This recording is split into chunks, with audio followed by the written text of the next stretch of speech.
Welcome to Thought Leadership Thursday. Today, I have Sal from Holton Food Products. Welcome, Sal. Thank you. Thank you much for having me. What does Holton Food Products believe in, Sal? Well, Holton Food Products believes in quality products that when we go into development. We started in 1946 with Paul Holton developing a meringue system that could go into production on a national level, frozen products, room stable products, things of that nature. They ran the company, did a lot of that work in the pie industry originally, and then come 1985, the sons took over, Paul and Ross took over the company.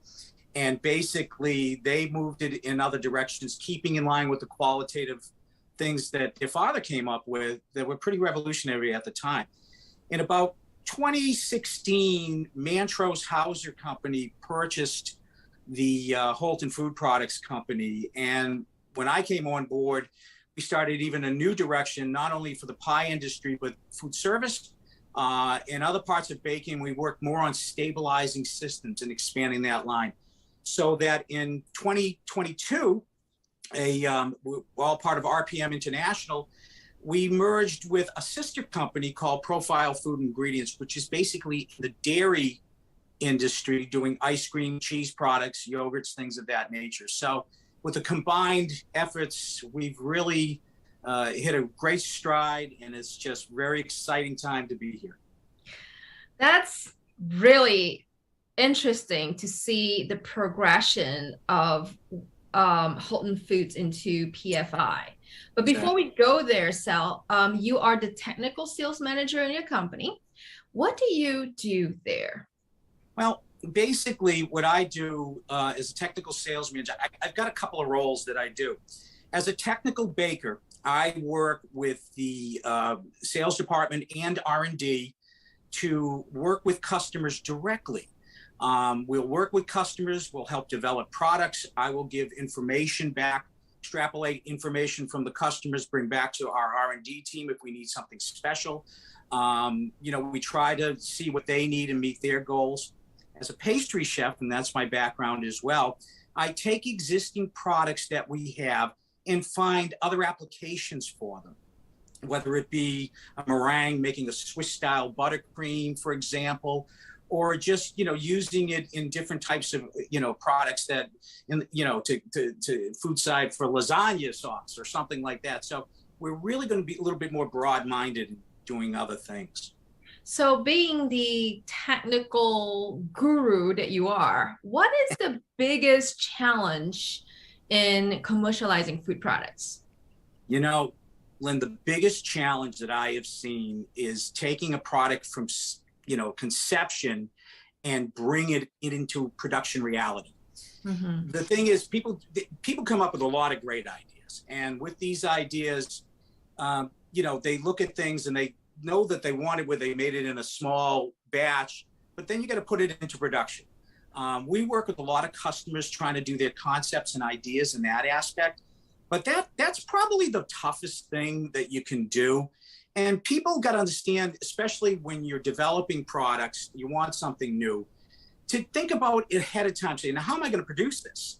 And how can we put it in? And solve those problems ahead, and the future looks bright. You pretty much nailed everything there.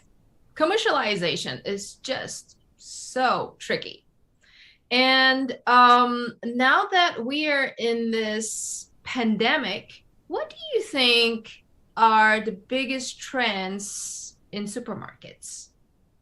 Well, the pandemic has really changed a lot of different things in how we do business. Supermarkets are, they're very busy right now. People are just doing limited time, as you know.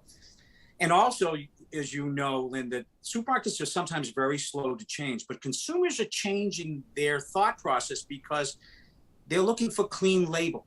Mm-hmm. They're looking for gluten-free. They're looking for, just different systems or different products that will help with their dietary functions. They're reading labels again.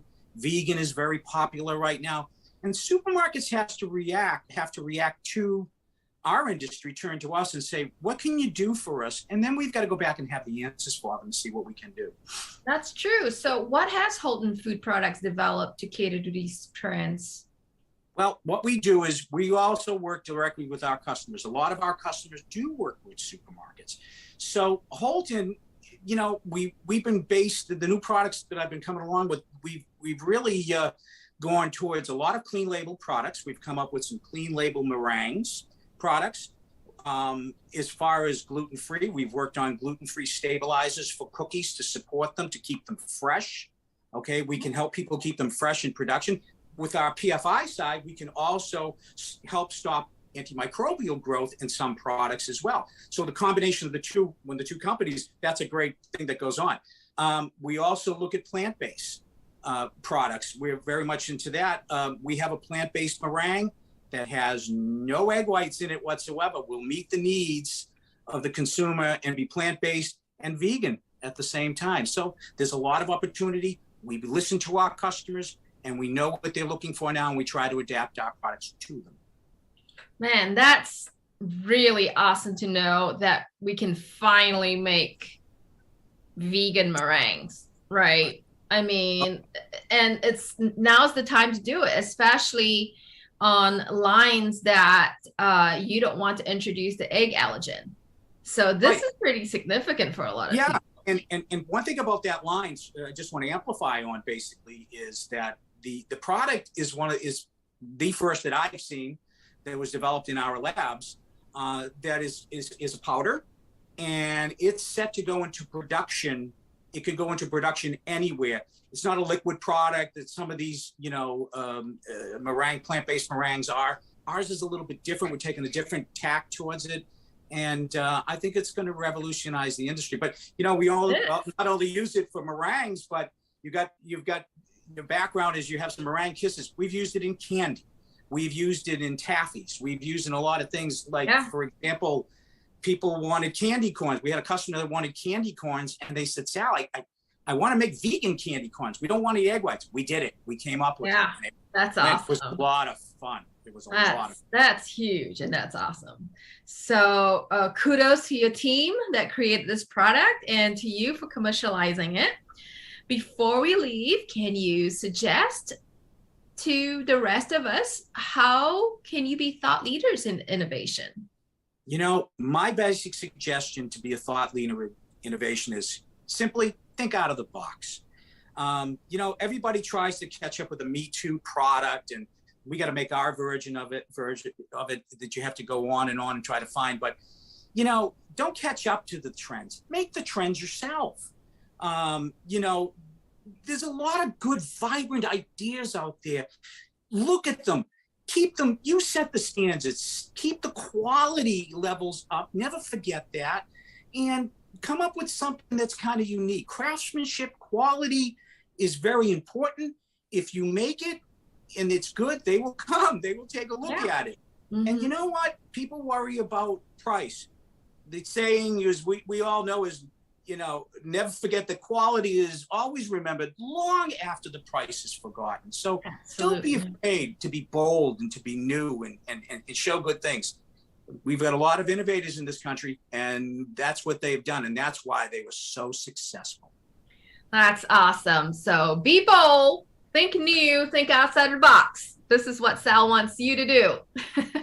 Thank you so much for joining me today, Sal, and good luck with Holton Food Products. Thank you for having us today, and looking forward to see you in the future. Okay, bye-bye.